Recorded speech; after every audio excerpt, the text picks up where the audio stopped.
Imagine being able to look at a company's financial data and quickly determine if it is a financial fortress or a ticking bankruptcy bomb.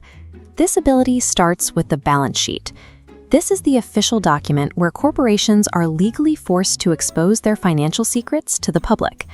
Unlike other financial statements, a balance sheet is always tied to a specific date. Think of it as a camera flash, freezing a company's exact net worth on a single day. You aren't reading a narrative of the past year. You are examining a static record that captures a company's exact financial reality at one specific, unavoidable second in time. Every balance sheet answers to one law, the master accounting equation. On one side are assets, cash, buildings, and inventory, everything the company owns holding value.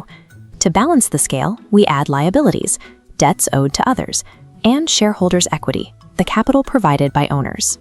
Because assets must equal liabilities plus equity to the exact penny, the document must stay in a state of perfect, rigid equilibrium.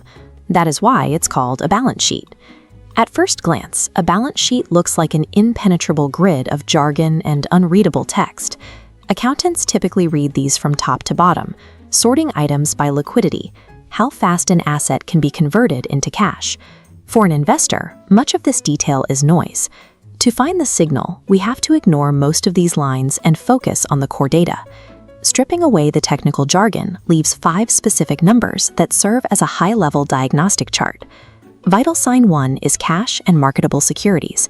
This is the immediate ammunition a company can use to fund operations or fight off a crisis. Vital sign 2 is short and long-term debt. Combining these shows the total weight of the company's obligations and indicates whether they rely on borrowed money to survive. Vital sign 3 is goodwill. This tracks the premiums paid to acquire other businesses, often indicating a strategy of buying growth rather than building it. Vital sign 4 is retained earnings. This acts as a cumulative scorecard, tallying every dollar of profit the company has generated and kept since its founding. Vital sign 5 is treasury stock. This shows a company using its cash to buy back its own shares, a direct way of returning capital to shareholders.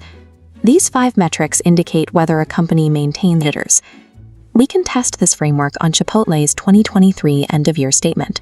Looking at the first 2 signs, Chipotle has $1.9 billion in immediate cash and equivalents. Scanning their liabilities reveals exactly $0 in debt. Their goodwill is just $22 million, a tiny fraction of their $8 billion in total assets. This suggests their massive scale was built through organic growth, not expensive acquisitions. Finally, they hold $6 billion in lifetime profits and have spent over $5 billion buying back their own stock.